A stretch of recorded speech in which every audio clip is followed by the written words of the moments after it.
मर्मन्तुद सड़क दुर्घटना कार सहित हाइवा मुहांमुही धक्का जड़े मृत दुई गुरुतर।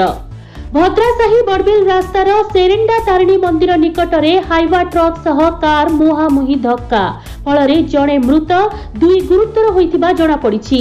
मृतक जनक जोड़ा अंचलर युव इंजीनियर सक्षम सदानंद बोली परिचय मिलिछि।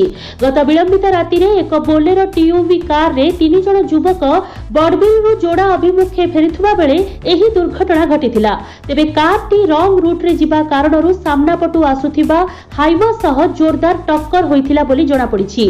टक्कर एते भयंकर होइथिला जे कार भितरे चापी होई घटनास्थल रे ही जनकर मृत्यु घटिथिला एवं अन्य दुई युवक हर्ष शंकर और लोकेश पावर गुरुतर आहत होइथिले। सूचना पाई अग्निशम बाहिनी सेठारे पहुंची सेमानंकु उद्धार करिथिले। उभय आहतंकु चिकित्सा पाई कटक बड़ मेडिकल को स्थानांतरित करा जायछि। एपटे बड़बिल पुलिस घटनार तदंत चलाइथिबा जणा पड़िछि। केन्दुझरु दिगंबर बेहेरांक रिपोर्ट संभव टीवी ओडिया।